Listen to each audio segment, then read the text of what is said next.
உலகரட்சகராம் இயேசு கிறிஸ்துவனுடைய ஈடுநேற்ற நாமத்தில் உங்கள் அனைவருக்கும் என்னுடைய அன்பின் நல்வாழ்த்து நான் தெரிவித்துக் கொள்கிறேன். மீண்டும் ஒரு விஷயம் கூட நாம் இந்த மாதம் கூட குடும்பமாக கர்த்தரை அருமையான திருச்சபைக்குள் இணைந்து கர்த்தரை ஆராய்ப்பதற்கு தேவன் எனக்கு பாராட்டிய கிருபைகளுக்காய் நான் தேவனுக்கு நன்றி செலுத்துகிறேன். அது மாத்திரமில்லை, கர்த்தருடைய ஊழியத்தை செய்வதற்கு தேவன் தந்த பலத்திற்காகவும் அந்த பலத்தை தேவன் தருவதற்கு நீங்கள் ஜெபித்திருக்கிற ஜெபத்திற்காக நான் நன்றி செலுத்துகிறேன். இன்றைக்கும் கூட சிறிது நேரம் கர்த்தருடைய வார்த்தையை நாம் கற்றுக்கொள்ளும்படியாக இருக்கிறோம். அநேக கர்த்தருடைய ஊழியக்காரர்கள் நம்முடைய சபைகளுக்கு வருகிறார்கள், கர்த்தருடைய வார்த்தையை போதிக்கிறார்கள். ஆகவே நாம் எந்த அளவுக்கு கேட்கிறோமோ அந்த அளவுக்கு நாம் கணக்கும் கொடுக்கிறவர்களாய் இருக்க வேண்டியது ஒரு நிர்பந்தத்தில் இருக்கிறோம். ஆகவே கேட்கிற வசனத்தை நாம் அப்படியே நம்முடைய வாழ்க்கைக்கு ஒருவேளை பிரயோஜனப்படுத்த முடியும் என்றால் அதை பிரயோஜனப்படுத்தினால் அது மிகுந்த நன்றாக இருக்கும். இன்றைக்கும் கூட அப்போஸ்தலனாகிய பவுல் ரோமாபுரிக்கு எழுதிய நிருபத்தின் புஸ்தகம் 8வது அதிகாரம் 28ஆம் வசனத்தை நாம் வாசிக்கலாம். ரோமர் 8வது அதிகாரம் 28வது வசனம்.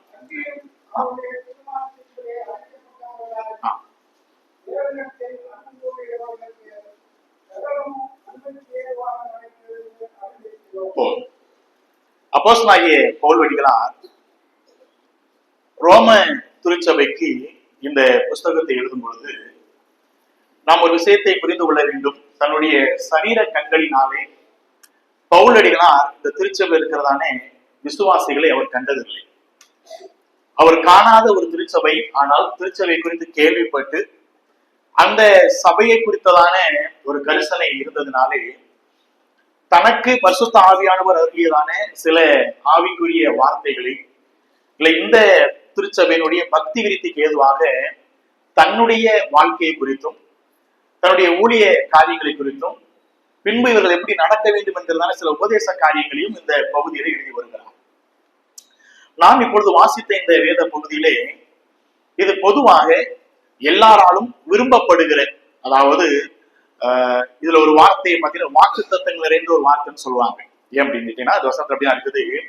தேவனிடத்திலே அன்பு கூறுகிறவர்களுக்கு சகலமும் நன்மைக்கு ஏதுவாக நடக்கிறது என்று அறிந்திருக்கிறோம். அப்ப ஒரு கஷ்டமான சூழலிலே நடக்கக்கூடிய ஒரு மனிதர்கள் இல்ல ஒரு உபத்திரவத்தின் சூழலில் நடக்கக்கூடிய மனிதர்கள் இதை வாசிக்கும் பொழுது அவங்களுக்கு எப்படி இருக்குன்னா ரொம்ப ஆறுதலா இருக்கும். பரவாயில்லப்பா, என் வாழ்க்கையில் நடக்கிறதெல்லாம் நன்மைக்கு எதுவாக தான் நடக்குது என்று நம்ம ஒரு வேளை நினைக்க தோன்றும். உண்மைதான்.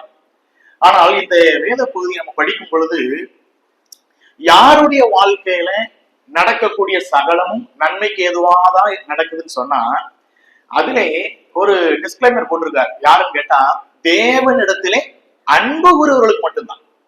அதாவது இயேசு கிறிஸ்துவை வணங்குகிற பிள்ளைகளுக்கு கிடையாது, இல்ல ஞாயிறு தோறும் கர்த்தரை ஆராதிக்க வருகிறவர்களுக்கு அப்படி போடல.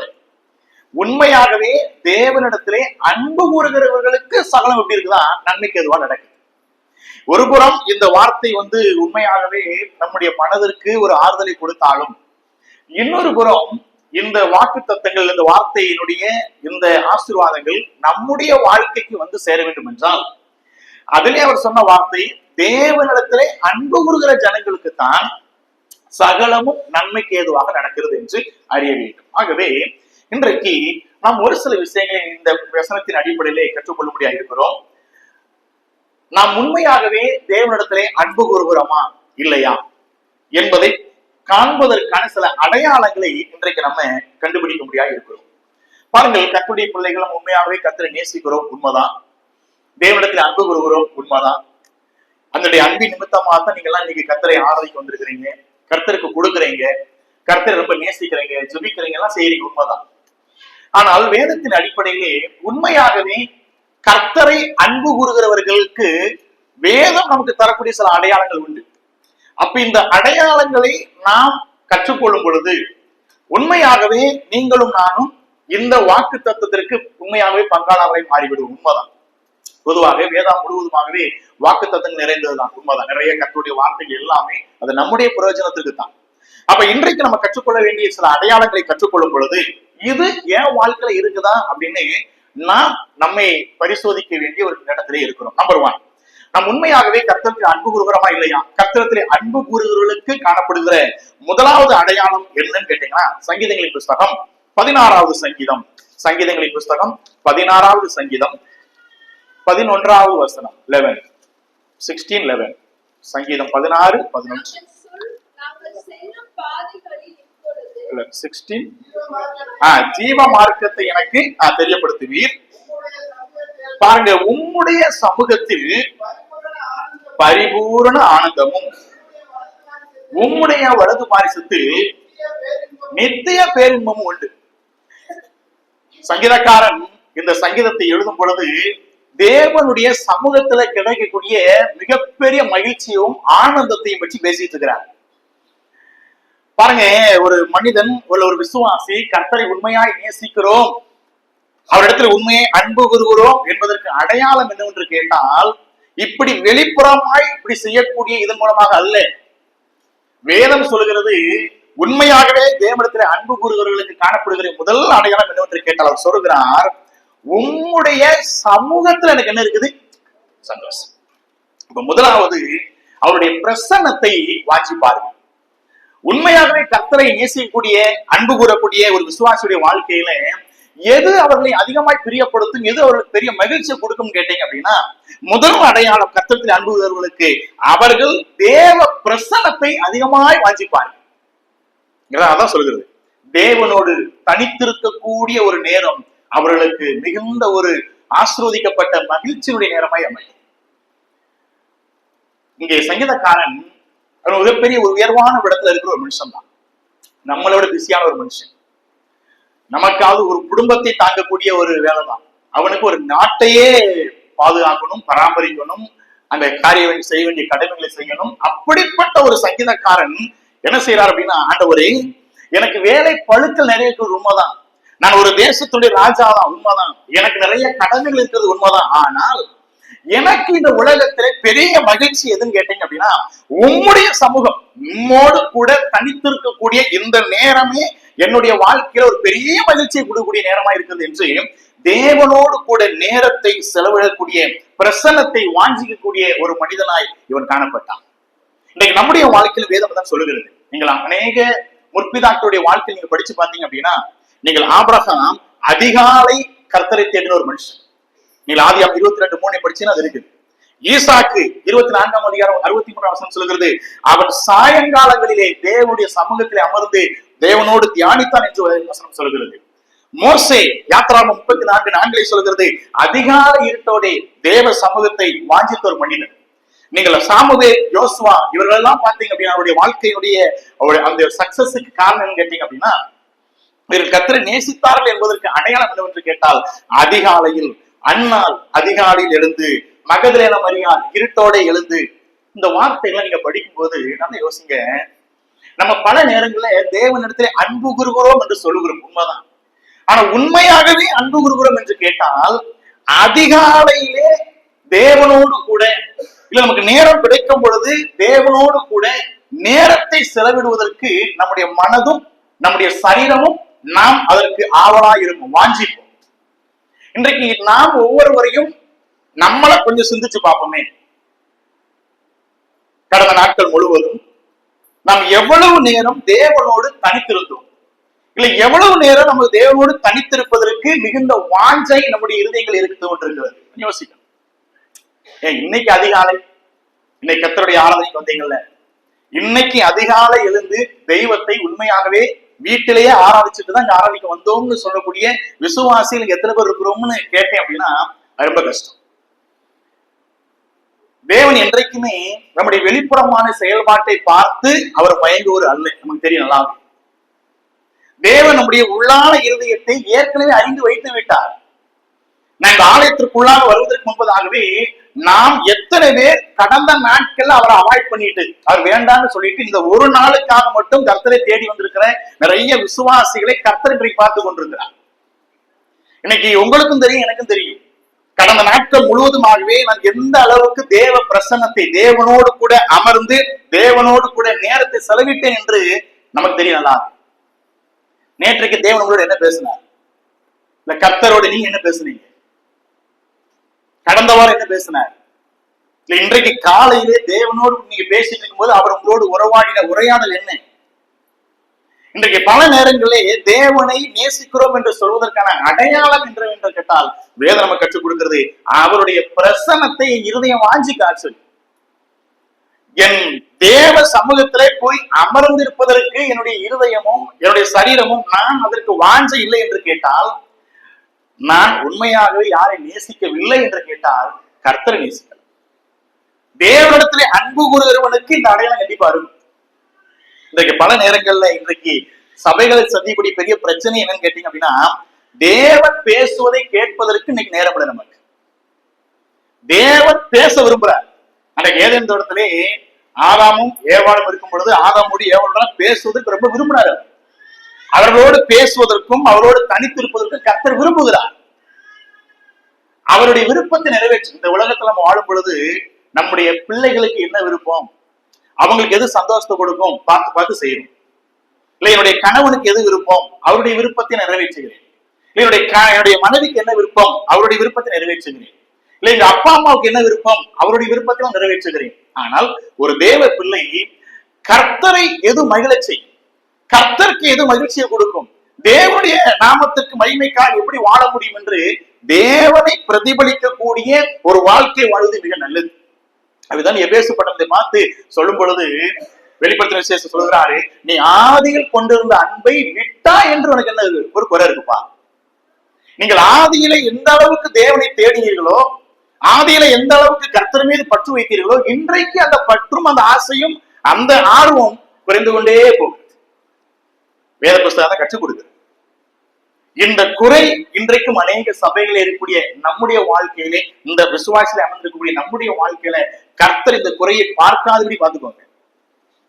ஆதியில் கொண்டிருந்த அன்பை விட்டுறக்கூடாது. என் தேவனோடு கூட தனித்திருக்கிற நேரத்தை விட்டுறாதீங்க.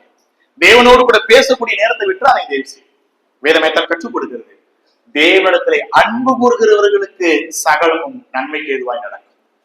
கர்த்தரிடத்திலே அன்பு கூறுகிறவனுடைய முதலாவது அடையாளம் என்னன்னு கேட்டீங்கன்னா அதுதான். நீங்க 62ஆம் சங்கீதத்துல நீங்க படிச்சீங்கன்னா அதே சங்கீதக்காரன் சொல்லுகிறார், 62:5 பாருங்களேன் என்ன சொல்றாரு பாருங்களேன்.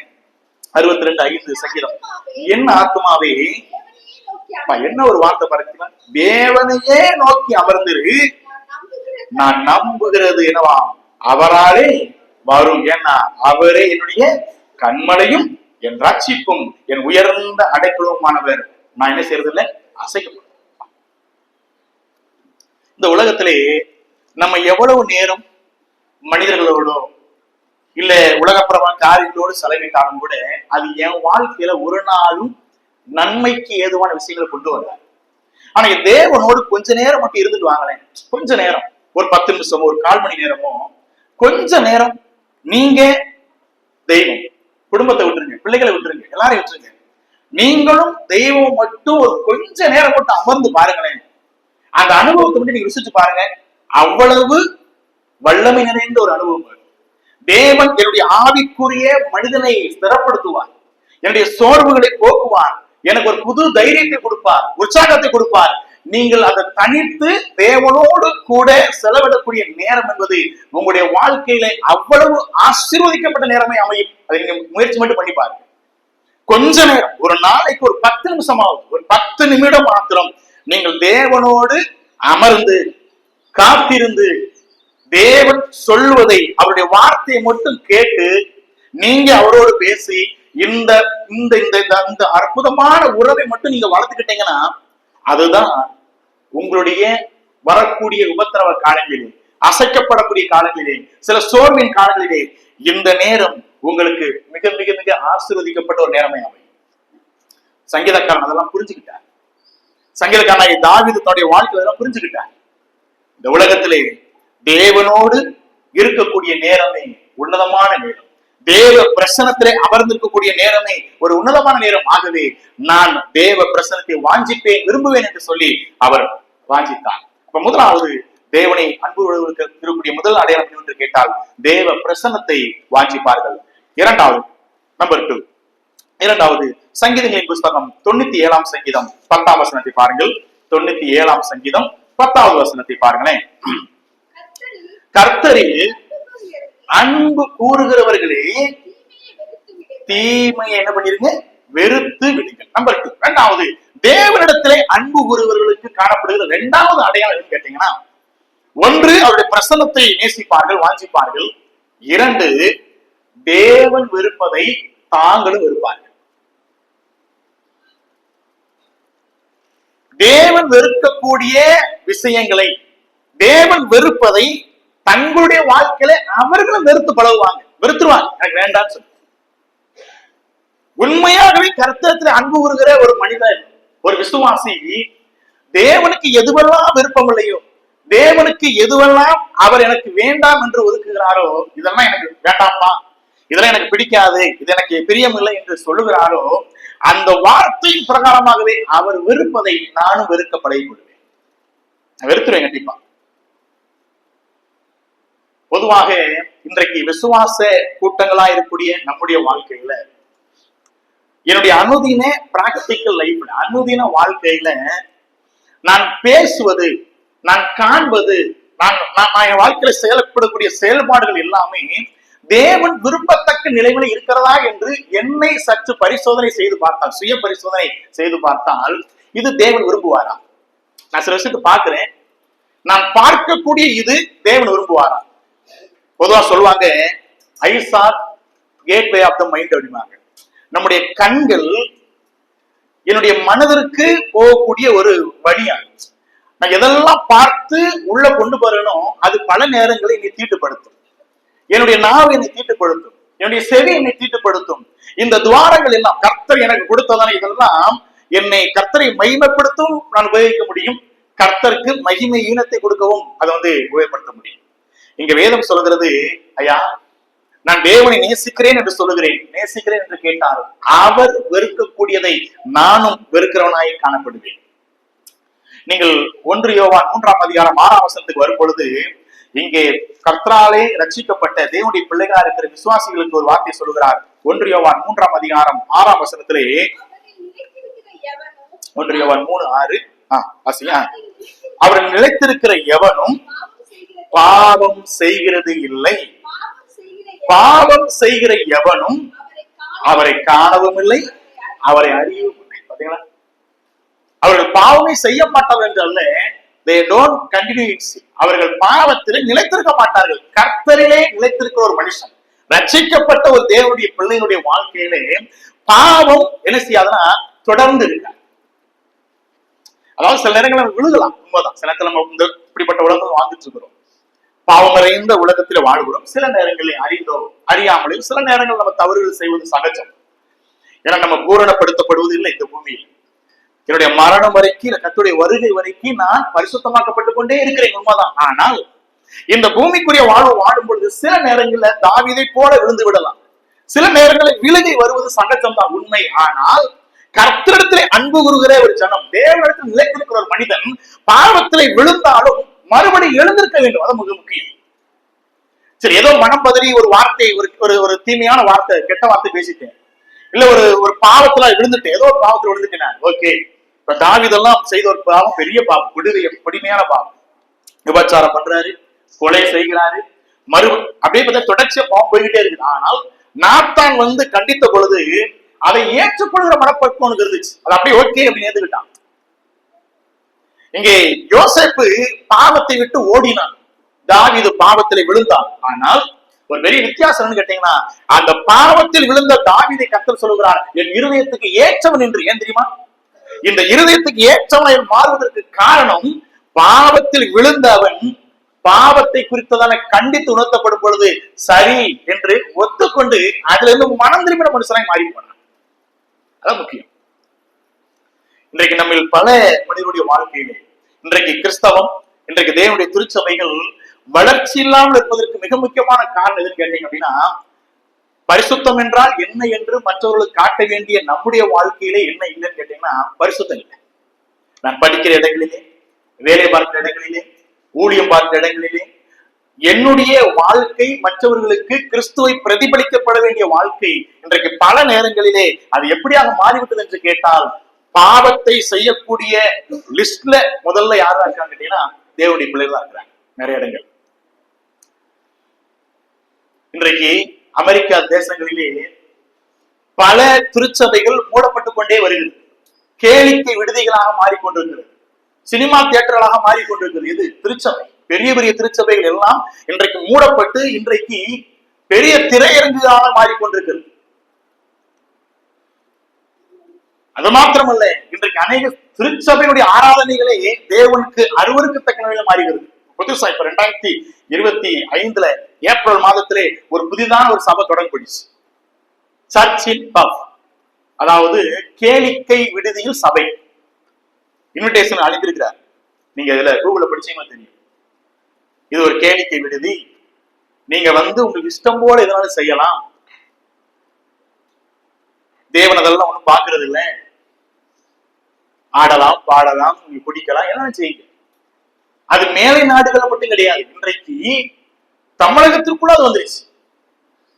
நீங்க மதுரைக்கு போனா போதும், மதுரையில அந்த சபை இருக்கு. நீ நினைக்காதே நம்ம வந்துட மாட்டாது அப்படின்னு. நல்லா இருக்கும், டான்சஸ் ஆடி சந்தோஷமா கொஞ்சம் அப்படி சரி நல்லா இருக்கு அப்படின்னு அந்த பாஸ்டர் இன்விடேஷன் கொடுக்குறாரு. இது மேலை நாடுகள்ல வந்த நாகரிகம் தான். அதே திருச்சபையிலே ஓரினச்சேர்க்கையை ஆதரிக்கிறாங்க. அதே திருச்சபையிலே விபச்சாரத்தை ஆதரிச்சாங்க.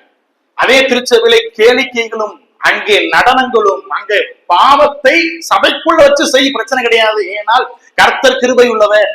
அவள் பாவத்தை எங்க தூக்கி போட்டார்னா கடலுக்கு அடியில போட்டாரு, நீ பார்க்க மாட்டாரு, நீ கவலைப்படாத அப்படிங்கிறாங்க.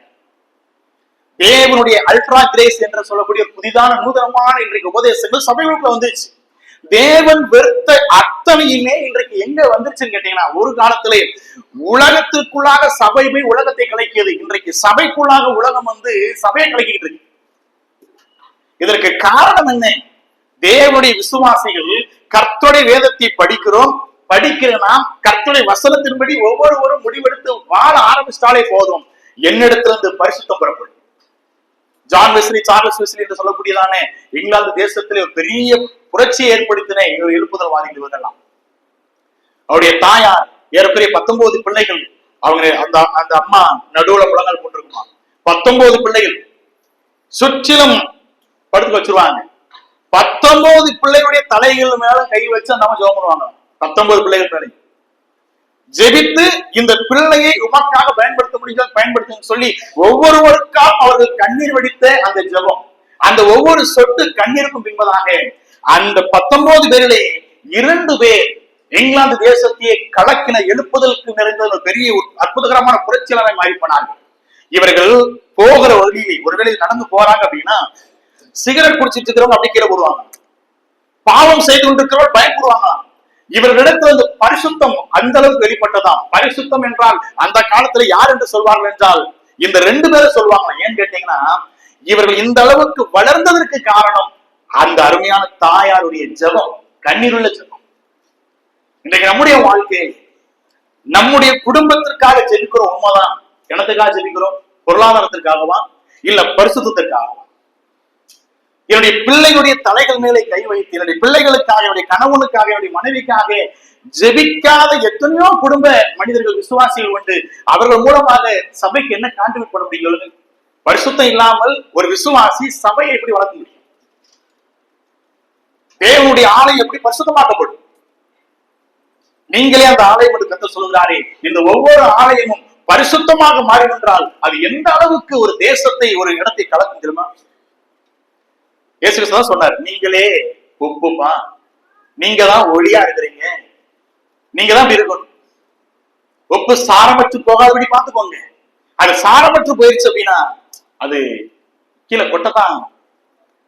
பாருங்களேன், அதான் சொல்லுது. தேவன் வெறுக்கக்கூடியதை நானும் வெறுக்கக்கூடிய அந்த அந்த அந்த அந்த இடத்துக்கு நான் வந்துடணும். தேவன் எதை வெறுக்கிறாரோ அந்த வெறுக்கக்கூடிய அந்த சூழ்நிலைக்கு நானும் வரும் பொழுதுதான் உண்மையாகவே தேவ நாம மகிமைக்காக தேவனை அன்புகிறேன் என்று நானும் இங்கே சொல்ல முடியும். இன்றைக்கு தேவன் நம்மை அப்படிப்பட்ட ஒரு பாவ குழியிலிருந்து மீட்டெடுத்திருக்கிறார். தேவன் நம்மை அப்படிப்பட்டதான பாவத்திலிருந்து மீட்டெடுத்து என்னை கொண்டு வந்த பிறகு மறுபடியும் அதில் விழுவது அது தவறான ஒரு விஷயம். எந்த பாவத்திலிருந்து கர்த்தர் என்னை இழுத்துக் கொண்டாரோ அதே பாவத்திலே விழுவது அது மிக மிக மிக தேவனுக்கு துக்கத்தை கொடுக்கக்கூடிய விஷயம். ஆக என்னுடைய வாழ்க்கையிலே தேவனுக்கு பிரியமில்லாத, தேவன் அருவருக்கக்கூடிய, தேவன் வெறுக்கக்கூடிய பாவங்கள் ஏதாவது இடத்துல காணப்படும் என்றால் அது தயவு செய்து விட்டு விடுங்கள். ஏனென்றால் கர்த்தரிலே அன்பு கூறுகிறவர்கள் தேவன் வெறுக்கக்கூடிய பாவத்தையும் இருப்பார்கள். அவர் வெறுக்கிறார், அதனால நான் விரும்புகிறேன். தேவன் அதை விரும்புறதில்லை, நான் அதை விரும்புகிறேன். 2000 வருஷத்துக்கு முன்னாடி பரலோகம் பூமியிலே 33 வருஷம் இருந்துச்சு. ரொம்ப ஆச்சரியமா இருந்துச்சு. நான் கால் வைத்திருக்கிற இதே ஆசியா கண்டத்திலே, இதே இடத்துல, இந்த பூமியிலே பரலோகமே கீழே இறங்கி வந்துச்சான். என்ன ஒரு ஆச்சரியம், எவ்வளவு அற்புதமா!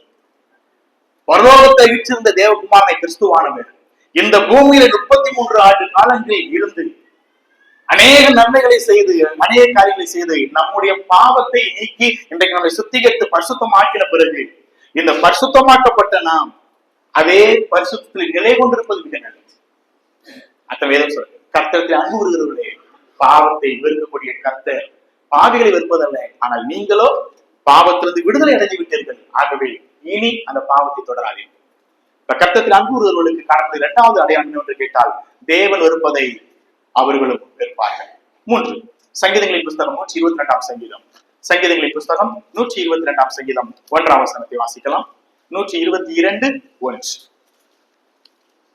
சங்கீதம் 122:1 வசனத்தை பாருங்கள்.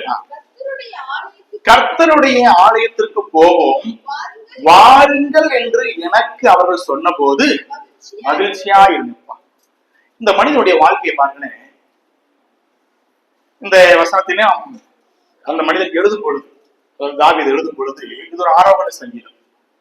ஆரோகண சங்கீதம் என்றாலும் உங்களுக்கு தெரியுமில்ல, தேவனுடைய ஆலயத்திற்கு மேலே போகும் பொழுது, கீழே இருந்து அந்த மலைக்கு மேல இருக்கக்கூடியதான எருசலேம்ல இருக்கக்கூடிய அந்த ஆலயத்துக்கு போகும் பொழுது தங்களுடைய டயர்டு தெரியாம, களைப்பு தெரியாம இருக்கிறதுக்காக பாடப்படுகிற சங்கீதம் அந்த ஆரோகண சங்கீதம். எங்கெல்லாம் ஆரோகண சங்கீதம் இருக்கிறதோ அந்த சங்கீதங்கள்லாம் தேவனுடைய ஆலயத்தை, தேவனை தரிசிப்பதற்காக பல்வேறு இடங்களில் 12 கோத்திரங்கள் இருந்து வெவ்வேறு இடங்கள்ல இருந்து இவர்கள் வர வேண்டும். அப்ப இஸ்ரவேல் தேசம் என்பது பல மலைகளும் குன்றுகளும் பாலைவனங்கள் மற்ற அதிகெல்லாம் கடந்தா இந்த தேவனுடைய இந்த எருசலேமுக்கு வரணும். அப்ப அப்படி தூரமான இடத்திலிருந்து வரக்கூடியதான இஸ்ரவேல் ஜனங்கள் களைப்பு தெரியாமல் இருப்பதற்கு அந்த காலங்களிலே பாடிக்கொண்டே வருவார்கள் கர்த்தரை. அப்படி பாடுவதற்காகவே எழுதப்பட்ட சங்கீதங்கள் தான் இந்த ஆரோகண சங்கீதம். இந்த ஆரோகண சங்கீதத்தை இப்பொழுது வாசிக்கும் பொழுது சங்கீதக்காரர் சொல்லுகிறாரு, ஐயா, கர்த்தருடைய ஆலயத்திற்கு போகும் வாருங்கள் என்று எனக்கு அவர்கள் சொன்ன போது எனக்கு எப்படி இருந்துச்சா, மகிழ்ச்சியா இருந்துச்சு. 3வது, தேவனிடத்திலே அன்பு கூறுகிறவர்களுக்கு காணப்படக்கூடிய 3வது அடையாளம் கேட்டீங்க அப்படின்னா, தேவனை நேசிக்கிறவர்கள் தேவனுடைய ஆலயத்தை நேசிப்பார்கள். தேவ ஆலயத்தை மிக அதிகமாக நேசிப்பார்கள். தேவனுடைய ஆலயத்தை நேசிக்கக்கூடிய மனிதர்கள் தேவனை அதிகமா நேசிக்க முடியும். இன்றைக்கு கர்த்தரை அன்பு கூறுகிறேன், தேவனிடத்திலே அன்பா இருக்கிறேன், கர்த்தரை நேசிக்கிறேன் என்று சொல்லக்கூடிய ஒரு விசுவாசியா நான் இருப்பேன் என்று கேட்டால், வேதம் சொல்கிறது கர்த்தருடைய ஆலயத்தை அதிகமாய் நேசிக்க ஒரு மனிதனாக மாறுவேன். இந்த உலகத்திலே பூரணமான ஒரு சபை எந்த ஊர்ல இருக்குது? பெர்ஃபெக்டான சபை எங்க இருக்குது? வரமும் சொல்லுங்க. என்ன பாருங்க, இந்த உலகத்திலே ஒரு திருச்சபையிலே 3 விதமான மனிதர்கள் இருப்பாங்க. ஜென்ம சுபாவமான மனிதர்கள் இருப்பாங்க, ஆவிக்குரியர்கள் இருப்பார்கள், மாம்சத்துக்குரியர்கள் இருப்பாங்க. இது எல்லா திருச்சபையிலும் இருப்பாங்க. இருக்கக்கூடிய அத்தனை பேரும் அப்பப்பட்ட ஆளுகள் கிடையாது. சில சின்ன பசங்க இருப்பாங்க, ரட்சிக்கப்படாத சில பேர் இருப்பாங்க. ஆகவே இந்த 3 விதமான மனிதர்கள் இருக்கக்கூடிய ஒரு திருச்சபை நம்ம என்ன சொல்ல முடியாதுன்னா பெர்ஃபெக்டான சபைன்னு சொல்ல முடியாது, பூரணமான சபைன்னு சொல்லவே முடியாது. ஆகவே நம்முடைய வாழ்க்கையில ஒன்று புரிந்து கொள்ள வேண்டும், தேவனை ஒரு மனிதர் உண்மையாகவே நேசிக்கிறவர்களாய் இருப்பார்கள் என்றால் தேவ ஆலயத்திலே அந்த ஆலயத்துடைய தலைவராய் இருக்கக்கூடிய, தலையாய் செயல்படக்கூடிய கிறிஸ்துவானவரை அதிகமாய் நேசித்து அந்த ஆலயத்துக்கு வருவார்கள். நான் ஏற்கனவே ஒரு முறை சொல்லியிருக்கிறேன் உங்க இடத்துல, சீலோவிலே தேவனுடைய ஆலயம் அங்கே இருந்தது. சீலோவிலே அப்பொழுது அந்த ஆலயத்தினுடைய ஊழியக்காரர் யாருன்னு கேட்டீங்கன்னா ஏலி தாத்தா. அந்த ஏலிக்கு 2 குமாரர்கள், ஓப்பினி அண்ட் பினகாஸ். இந்த ஓப்பினி பினகாசை குறித்து வேதம் சொல்கிறது, ஒருவேளை சீலோவில் இருந்ததாக கூட இருக்கட்டும். சீலோ தான் ரொம்ப ஒரு சரியான ஒரு இடம், அற்புதமான இடம். ஏன்னா இதுதான் யோசுவாவுடைய சொந்த ஊரு. நம்ம எப்ராஹிம், நம்முடைய யோசேப்புடைய மகனாகி எப்ராஹிமுக்கு பிரித்து கொடுக்கப்பட்ட ஒரு இடம். நிறைய பரிசுத்தவான்கள் தங்கியிருந்த பரிசுத்தவானுடைய ஸ்தலம் தான் அதெல்லாம் உண்மை. அப்படிப்பட்ட ஒரு ஸ்தலத்திலே ஒரு தேவாலயம் இருக்குது. அந்த ஆலயத்திலே அப்பொழுது ஆலயத்தை நிர்வகித்து வந்ததானே ஓப்பனி மற்றும் பெனகாஸ் எப்படிப்பட்டவங்க கேட்டீங்க அப்படின்னா, மிகுந்த பொல்லாதவர்களாம். தேவாலயத்துக்கு வரக்கூடிய, தேவனை ஆராதிக்கும்படியாக வரக்கூடியதான ஸ்திரீகளோட உபச்சாரம் பண்ணுவாங்க. அங்கே அக்கினியில பலி வந்துகிட்டு இருக்கும். பசி எடுத்தோ அப்படி குத்தி நினைச்சுவாங்க, எடுத்து சாப்பிடுவாங்களாம். இப்படிப்பட்ட பாவமும் அக்கிரமும் நிறைந்த ஒரு துன்மார்க்கமான பேலியாளி மக்களாக வாழ்ந்தவர்கள் தான் இந்த ஓப்பனி பெனகாஸ். இது ஒரு பக்கம் அந்த ஆலயத்தில் இருந்தாலும் கூட, தூரமான இடத்திலிருந்து அன்னாள் என்று சொல்லக்கூடிய, எல்கான அன்னாள் என்று சொல்லக்கூடிய ஒரு தம்பதியினர் ஒரு ஆலயத்துக்கு வர்றாங்க. எந்த ஆலயம் தெரியுமா? எங்க சரியான ஆலயம் இருக்குது தேடவே இல்லை. அவர்களுக்கு தெரியும், கர்த்தருடைய ஆலயத்திற்கு வரும் பொழுது நாம் கர்த்தரை பார்க்க வேண்டுமே ஒழிய அந்த ஆலயத்திற்குள் அமர்ந்திருக்கக்கூடிய மனிதர்களை அல்ல. இந்த அண்ணாலும் இந்த எல்கானாவும் வருஷந்தோறும் வருவாங்களாம். வருஷந்தோறும் இந்த மாதம் அப்படியேதான் இருந்தாங்க. ஆனா வரும்பொழுதெல்லாம் தேவனுக்கு பலி செலுத்தி ஜெபித்து விட்டு போவார்கள். அந்த ஆலயத்துல ஜெபித்த ஜெபத்திற்கு தான் கர்த்தர் பதில் கொடுத்து அந்த மனிதனுக்கு என்ன கொடுத்தாருன்னா சாமுவேல் என்ற ஒரு அழகான பிள்ளையை கொடுத்தார். இதுல கவனிக்கப்பட வேண்டிய விஷயம் என்ன என்று கேட்டால், இந்த தேவனுடைய ஆலயத்திலே கர்த்தர் இருக்கிறார் என்ற உணர்வு, பயத்தோடு இவர்கள் வந்தாங்க. தான் முக்கியம். இன்றைக்கு நம்ம இடத்துல காணப்படுறது மிகப்பெரிய குறை என்னன்னு கேட்டீங்க அப்படின்னா, உனக்கு சபை மேல கோச்சுக்கிறோம். நம்ம பாவம் சர்ச்சை என்ன பண்ணு சொல்லுங்க, கடவுள் என்ன பண்ணுவாரு உங்களுக்கு? ஒருவேளை ஸ்டீவனா இருக்கிற ஊழியக்காரருக்கு ஏன் மேல உங்களுக்கு ஏதோ ஒரு கோபம். ஸ்டீவன் இருக்கிற இடத்துல நான் இருக்க மாட்டேன் நீங்க போனீங்கன்னா யாருக்கு நஷ்டம்? யாருக்கு நஷ்டங்க? உங்களுக்கு தான் நஷ்டம். என்ன பிரச்சனை? இன்றைக்கு நம்ம இடத்துல காணப்படுவது பெரிய ஒரு தவறான காரியம் என்னன்னு கேட்டீங்க அப்படின்னா, தேவனுடைய ஆலயத்தினுடைய தலைவர் கர்த்தராகிய இயேசு கிறிஸ்து.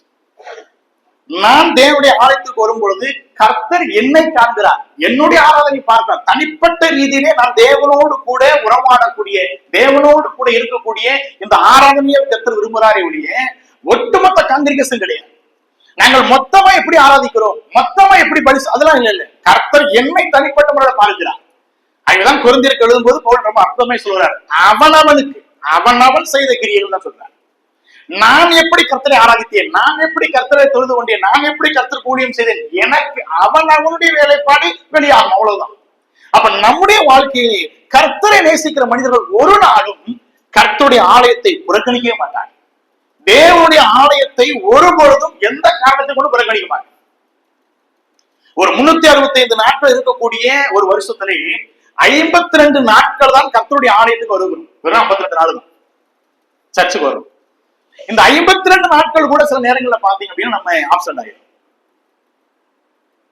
ஏதாவது அப்பதான் காது குத்து, கண்ணு குத்து, காது குத்து நிறைய வந்துருது, இல்ல மொட்டை போடுறது, இல்ல கல்யாணம் வந்துருது, இல்ல பால் காட்சி வந்துருது, இல்ல இறப்பு வந்துருது, ஏதோ ஒண்ணு நடந்துருது. இதை விடவும் முடியல, நமக்கு ரொம்ப கஷ்டமா இருக்கு. இந்த பக்கம் கர்த்தரா, இந்த பக்கம் நம்ம மாமாவான்னு பார்த்தா நமக்கு யாரெல்லாம் முக்கியமா தெரிஞ்சாருன்னா மாமா தெரிஞ்சிருக்காரு. அப்ப போடு ஒரு லீவு. இங்க யாரு கேட்க போறா? யாரும் கேட்க மாட்டாங்க. அங்க கேட்பாரு, என்னடா உனக்கு செய்முறைக்கு வந்தேனே, 10,000 ரூபாய் செஞ்சுட்டு வந்தேன், நீ மட்டும் வராம இல்லாண்டவரே, நான் கர்த்தரை தொழுவுல போனேன், என்ன கர்த்தரை தொழுவு 10,000 கட்டு வா, சண்டை காடு போட்டு கிடக்கணுமே, நாளைக்கு நம்ம வீட்டுல எதுவும் கல்யாணம் காட்சி வரமாட்டாரு. இப்ப நம்ம என்ன செய்யணும்னா சபையா இங்கிட்டான்னு பார்த்தா நம்ம பல நேரங்கள்ல நம்ம கடவுளை பேசாம விட்டுருவோம். ஆனா நாம் சொல்லுகிறோம் கர்த்தருக்கு அன்பா இருக்கிறது. அவர் சொல்றாரு, கர்த்தருடைய ஆலயத்துக்கு போவதா எனக்கு பெரிய மகிழ்ச்சி. கர்த்தரை உண்மையாய் நேசிக்கக்கூடிய மனிதர்கள், கர்த்தரிடத்திலே அன்பா இருக்கக்கூடிய மனிதர்கள் எதை நேசிப்பார்கள் என்று கேட்டால் தேவனுடைய ஆலயத்தை தேவனை ஆராதிப்பதற்கு, தேவனோடு கூட தேவனுடைய பிள்ளைகளோடு கூட இணைந்து ஆராதிப்பதை மிக அதிகமாக நேசிப்பார்கள். தேவாலயம் அதுக்குத்தாங்க, கர்த்தருடைய சபை அதுக்குத்தான். ஒருவருக்கு ஒரு அன்பாகவும் ஒருவருக்கு ஒரு உதவியாகவும் ஏவப்படும்படியாக சிலர் சபை கூடுவதை விட்டுவிடுவதை நீங்கள் விட்டுவிடாத என்கிறார். ஏன்னா கர்த்தருடைய ஆலயத்திலே கர்த்தர் இருக்கிறார், தேவ பிரசனம் இருக்கிறது. அதுதான் 1 தீமோத்தேயு 3:15 வரும் பொழுது தாவீது அருமையான பவுல் அடிகளார் தீமோத்தேயுக்கு சொல்கிற கூடிய அந்த வார்த்தை கவனிங்களேன். 1 தீமோத்தேயு 3:15 அவர் சொல்லுகிறார், தாமதிப்பேன் ஆகில் தேவனுடைய வீட்டிலே நடக்க வேண்டிய வகையை நீ அறியும்படி இவைகளை உனக்கு எழுதுகிறேன். பாருங்க, இந்த வீட்டை பத்தி பேசுறாங்க. எப்படிப்பட்ட வீடு பாருங்க. அந்த வீடு ஜீவனுள்ள தேவனுடைய சபையாய் சத்தியத்துக்கு தூணும் ஆதாரமா இருக்கிறது. இப்படிப்பட்ட ஜீவனும் இருக்கக்கூடிய, இப்படிப்பட்ட ஸ்ட்ராங்கா இருக்கக்கூடிய கர்த்தருடைய வசனத்தினாலும் சத்தியத்தினாலும் அது வலுப்பற்றதான ஒரு சபை கர்த்தருடைய ஆலயத்துல நம்ம ஒரு நாள் என்ன பண்ணிடக்கூடாது அப்படின்னா அதை விட்டு விடுவது மிக மிக தவறான ஒரு விஷயம். ஆகவே 3வது, கர்த்தரிடத்திலே அன்பு கூறுகிற ஜனங்களுக்கு காணப்படக்கூடிய 3வது அடையாளம் என்னவென்று கேட்டால், தேவனை அன்பு கூறுகிறவர்கள் கர்த்தருடைய வீட்டையும் கர்த்தருடைய ஆலயத்தையும் நேசிப்பார்கள். கடைசியாக ஒன்று பார்த்து முடிக்கலாம். கடைசியாக சங்கீதங்களின் புஸ்தகம் 119 சங்கீதம், சங்கீதங்களின் புஸ்தகம் 119 சங்கீதம் 140 வாசிக்கலாம். பார்த்து முடிப்போம். 119, 140. உமது வார்த்தை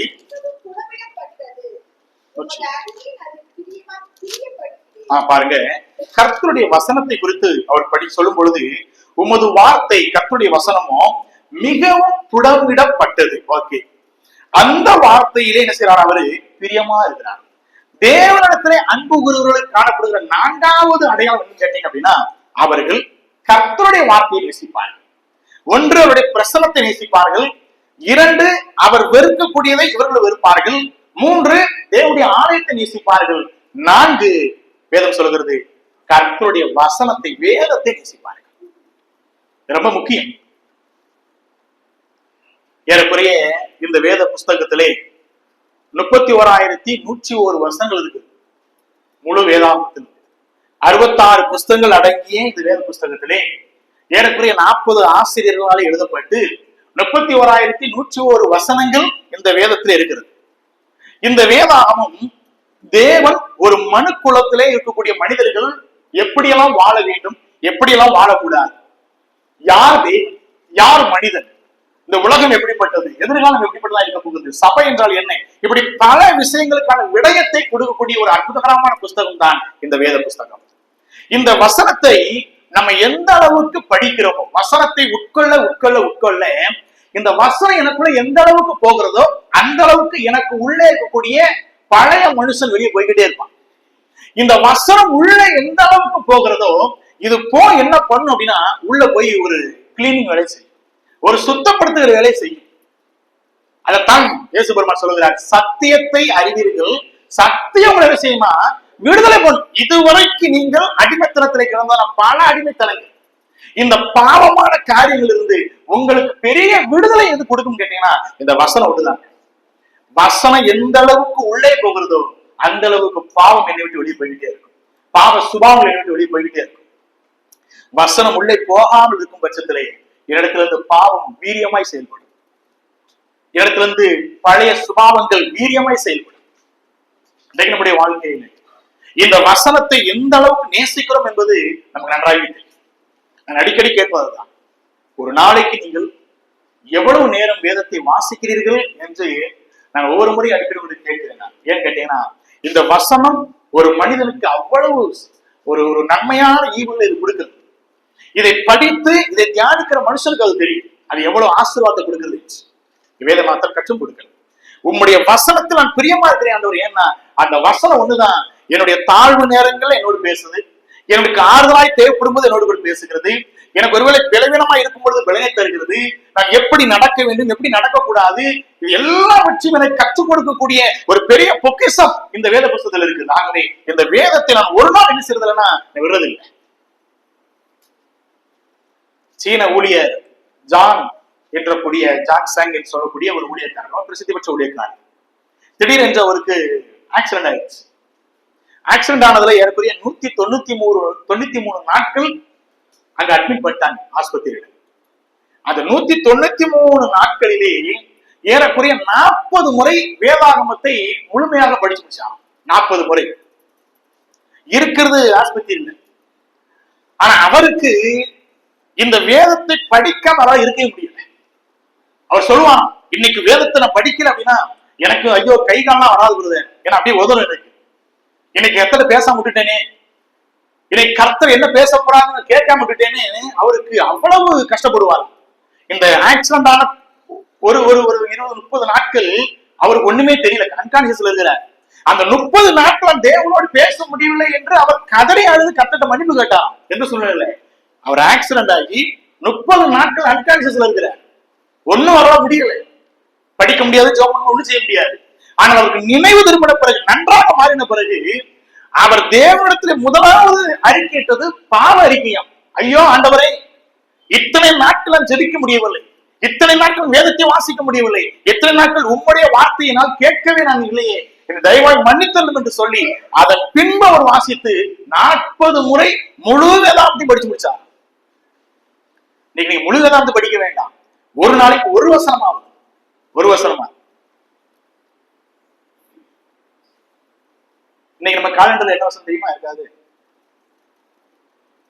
என்ன ஒரு கஷ்டமான கேள்வி. கஷ்டப்பட்டு பிரிண்டெல்லாம் அடிச்சு கொடுத்தா அதையாவது வாசிட்டுவாங்க. சரி, ஏன் சொல்றேன் அப்படின்னா, இன்னைக்கு பல நேரங்களில் நான் கர்த்தரை நேசிக்கிறேன், தேவனை என்னைய மாதிரி நேசிக்கிற ஒருத்தர் இல்லை பிரதர் அப்படின்னு சொல்லிட்டு இருக்கோம். ஆனா கர்த்தரை நேசிக்கிறவர்களுக்கு ஒரு நாளும் வேதத்தை வாசிக்காமல் இருக்கவே முடியாது. ஒருவேளை நான் ஜெபிக்காமல் வேதம் வாசிக்காமல் நான் பார்த்த இந்த 4 விஷயம் செய்யாமல் இருக்கிறேன் அப்படின்னா, ஏதோ என்னிடத்துல ஒரு சரி செய்யப்பட வேண்டிய விஷயம் இருக்கிற அர்த்தம், அவ்வளவுதான். இல்லை அப்படின்னா ஏதோ சடங்காச்சாரமான ஒரு கிறிஸ்தவர்களாக, இல்ல பெயர் கிறிஸ்தவர்களாக, இல்ல பாரம்பரிய கிறிஸ்தவர்களாக நம்ம இருப்போம், அவ்வளவுதான். தேவன் விரும்புகிற கிறிஸ்தவம் அது அல்ல. தேவன் விரும்பக்கூடிய கிறிஸ்தவம் என்பது கிறிஸ்துவை வெளியிலே பிரதிபலிக்கக்கூடிய கிறிஸ்தவம். நம்ம இடத்துல அதாவது ரட்சிக்கப்பட்ட அடுத்த நாளே நம்ம பெர்ஃபெக்ஷனுக்கு நேரம் போயிருக்க மாட்டோம், உண்மைதான். பூரணமாக மாவட்டம், உண்மைதான். ஆனால் நாட்கள் போக போக போக, காலங்கள் கடந்து போக போக, எபிரேயராக்கில் சொல்லுவது போல, காலத்தை பார்த்தால் நீங்கள் யாரா இருக்கணும்? பெரிய பண்டிதரா, ஆசிரியரா இருக்கணும். நீங்க காலத்தை பார்த்தால் நீங்கள்லாம் இப்போதைக்கு டீச்சரா மாறி இருக்கணும். ஆனால் இன்றைக்கும் குழந்தைகளாவே இருக்கிறீங்களே. இந்த கர்த்தருடைய வசனம் அதைத்தான் கற்றுக் கொடுக்கிறது. ஒரே ஒரு வசனத்தை வாசித்து முடிப்போம். யோவான் 14ஆம் அதிகாரத்திலே கர்த்தர் இயேசு கிறிஸ்து சொல்லுகிற வார்த்தையை மட்டும் கவனிக்கிறேன்.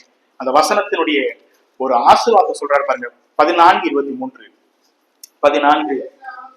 இயேசு அவனுக்கு பிரதியுத்தரமாக, ஒருவன் உண்மையாகவே இடத்துல அன்பா இருந்தால் அவனின் வசனத்தை பாருங்களேன், படிப்பதல்ல கை கொள்வான், அவனிடதான் என் பிதா என்ன செய்வாராம்? அன்பாகவும் இருப்பார். நாங்கள் அவனிடத்தில் வந்து, எவ்வளவு ஒரு ஆசீர்வாதம்! பரலோக தேவ மைந்தர்கள் ஏன் கூட வாசம் பண்ணுவாங்க. ஏன் கூட நான் இருக்கக்கூடிய ஒரு சின்ன வீடா கூட இருக்கலாம், ஒரு வாடகை வீடா கூட இருக்கலாம், எப்படிப்பட்ட இடமா கூட இருக்கலாம். அவர் சொல்கிறாரு, ஒருவன் உண்மையான இடத்துல அன்பா இருந்தால் தேவனுடைய வார்த்தையை ஃபர்ஸ்ட் படிப்பாரு, தியானிப்பாரு, கை கொள்வார். அப்படி கை கொள்ளுகிற மனிதனுடைய வாழ்க்கையிலே நான் அவனிடத்துல வந்து வாசம் செய்வேன். எவ்வளவு அற்புதகரமான தேவன்! இந்த உலகத்துல எந்த தெய்வமும் சொல்லாத ஒரு வார்த்தை. நீ என்ன தரிசிக்கணும்னா நீ வா, காசு கொடுத்து வா, ஸ்பெஷல் டிக்கெட் எடுத்து வா, உன்னை ஏதாவது இதெல்லாம் செஞ்சுட்டு வான்னு சொல்லுவாரு. ஆனா இந்த தெய்வம் தான், நீங்க இருக்கிற இடத்துக்கு நான் வரேன் அப்படிங்கிற. எப்ப? இந்த வசனத்தை வாசி, வசனத்தை கை கொள், அப்பொழுது நான் உன்னோடு வாசம் பண்ணுவேன் என்று சொல்றார். எவ்வளவு ஒரு ஆசீர்வாதம் தெரியுமா ஒரு மனுஷனுக்கு, ஒரு விசுவாசிக்கு? தேவன் என் கூட வாசம் பண்ணுகிறாரு அப்படிங்கிறது எவ்வளவு மேன்மையான விஷயம். இங்க 4 விஷயங்களை படித்தோம். தேவனிடத்திலே அன்பு கூறுகிறவர்கள் எப்படிப்பட்டவர்களா இருப்பாங்க என்று கேட்டால், 1, அவருடைய பிரசன்னத்தை நேசிப்பாங்க. அவரோடு கூட தனித்து நேரத்தை செலவிட கொஞ்சம் பழகுங்க. 2வது, அவர் வெறுக்கக்கூடியதை நீங்கள் வெறுங்க. 3வது, அவருடைய வீட்டை, அவருடைய ஆலயத்தை நேசிங்க. 3வது, அவருடைய வார்த்தையை நேசிங்க. இதுதான் நான் உண்மையாகவே தேவனிடத்திலே அன்பு கூறுகிறேன் என்பதற்கான ஒரு அடையாளமாக இருக்கிறது. அது வரக்கூடிய காலங்களில் இப்படிப்பட்ட ஒரு தேவ பிள்ளைகளாக, தேவனுக்கு சாட்சியாக, தேவன் விரும்பக்கூடிய ஒரு கிறிஸ்தவனாய் வாழ கர்த்தர் நமக்கு உதவி செய்யட்டும். கர்த்தருடைய நாமம் மகிமைப்படுவதாக. ஆமென். ஜெபிக்கலாம். எங்களை நேசிக்கிற நல்ல தகப்பனே, இந்த அருமையான காலை நேரத்திற்காக நெஞ்சோடு ஸ்தோத்திரிக்கிறோம், நாங்கள் துதிக்கிற மாட்டோம். கடந்து போன காலங்களில் எல்லாம் எங்களை கண்ணின் மணியை போல் பாதுகாத்தி இந்த 2026ஆம் வருடம் ஜனவரி மாதம் முழுவதும் கூட இருந்தேன். இந்த பிப்ரவரி மாதம் 4வது வாரத்தை கூட நாங்கள் பார்க்கும்படியாய் தேவரீர் எங்களுக்கு உதவி செய்து எங்களுடைய வாழ்க்கையிலே எத்தனையோ பேருடைய ஆண்டவரை இழப்புகளை பார்த்திருக்கிறோம். எத்தனை பேர் ஆண்டவரை சந்தித்து வருகிறதான ஆண்டவரை விளைவினைகளை பார்த்திருக்கிறோம். அநேகருடைய வாழ்க்கையை அவர் சந்தித்து வரக்கூடியதான போராட்டங்கள், கஷ்டங்கள், கவலைகள்லாம் நாங்கள் பார்த்து வருகிறோம் ஆண்டவரே. ஆனாலும் அப்பா, உங்கள் இருதயம் கலங்காதிருப்பதாக என்று சொல்லப்பட்டது போல ஆண்டவரே, கடந்த மாதங்கள் முழுவதும் எங்களுடைய கண்ணிமணியை போல பாதுகாத்து உம்முடைய வார்த்தையினாலும் உம்முடைய பிரசனத்தினாலும் எங்களை தாங்கி நடத்தி நான் கூடவே இருக்கு என்று சொல்லி ஆண்டவரே, இதுவரை ஒரு தகப்பன் தன் பிள்ளையை சுமந்து கொண்டு வந்தது போல சுமந்து கொண்டு வந்து அப்பா, இந்த நேரத்திலும் கூட ஆண்டவரே, நாங்கள் சிந்தித்த இந்த வசனத்திற்காக நாங்கள் ஸ்தோத்திரிக்கிறோம். தேவனிடத்தினை அன்பு கூறுகிறவர்கள் என்று சொல்லும் பொழுது அதற்கான அடையாளத்தை நாங்கள் கற்றுக்கொண்டோம். ஆமாண்டவரே, தேவனிடத்திலே அன்பு கூறுகிறவர்கள் தேவ பிரசனத்தை நேசிப்பவர்களாக, தேவ ஆலயத்தை நேசிக்கிறவர்களாக, கர்த்தருடைய வார்த்தையை நேசிக்கிறவர்களாக, நீர் வெறுக்கக்கூடிய பாவத்தை வெறுக்கிறவர்களாக இருப்பார்கள் என்று 4 விதமான காரியங்களை கற்றுக்கொண்டோம். ஆமாண்டவரே, இந்த எளிமையான சத்தியத்தை நாங்கள் படிப்பதல்ல, இதை எங்களுடைய வாழ்க்கையில எந்த இடத்துல பிரயோகப்படுத்த வேண்டுமோ, இதை எப்படி நாங்கள் அபியாசப்படுத்த வேண்டுமோ அதை அபியாசப்படுத்த தேவரீர் எங்களுக்கு உதவி செய்யப்பா. ஒருவேளை குறைவுகள் இருக்கும் என்றால் குறைவுகளை நிறைவாய் மாற்றிக் கொடுங்க. தொடர்ந்து ஆண்டவரே, உம்முடைய நாமத்தை மையப்படுத்துகிற பிள்ளைகளாக, உம்முடைய நாமத்தை மாத்திரை பிரஸ்தாபப்படுத்துகிற பிள்ளைகளாய் வாழ வளர கர்த்தர் உதவி செய்யப்பா. இதுவரை நடத்தின தெய்வம் இனிமேலும் உங்களை நடத்தும்படியாக உங்களுக்கு செய்கிறோம். வந்திருக்கிற ஒவ்வொரு தேவ பிள்ளைகளையும் பெரும்பாலாக ஆசிர்வதிங்க. திரும்பி செல்லும் பொழுது தேவ சமாதானம் இந்த பிள்ளைகளை ஆண்டு கொள்ளட்டும். இந்த பிள்ளைகளுடைய வாழ்க்கையை எதிர்பார்த்து காத்து கொண்டிருக்கிற நன்மையான ஈவுகள், ஆசீர்வாதங்கள் சகலத்தையும் ஆண்டவரே நீர் அவர்களுக்கு தந்தரும்படியாக வந்து சேருமப்பா. வெறுமையாய் போகாதபடிக்கு தேவ பலத்தை பெற்றுக்கொண்டு அந்த பலத்தோடு திரும்பி செல்ல கர்த்தர் உதவி செய்யப்பா. ஒருவேளை இப்படி வருகை வர தாமதிக்கும் என்றால் நாங்கள் மறுபடியும் ஒருவரை ஒருவர் சந்திக்க உதவி செய்ய, அதுவரை தேவனுடைய கிருபையும் சமாதானமும் எங்களை அனைவருக்கும் நடத்தும்படியாய் கர்த்தர் மீட்பர் உணர்ச்சமா இருக்கிற இயேசு கிறிஸ்துவின் செபிக்கிறோம் அன்பின் பரலோக பிதாவே, ஆமென். ஆத்துமாவே கர்த்தரை ஸ்தோத்திரி, உங்களுடைய பரிசுத்த நாமத்தை ஸ்தோத்திரி. ஆத்துமாவே கர்த்தரை ஸ்தோத்திரி. அவர் சில சாலவா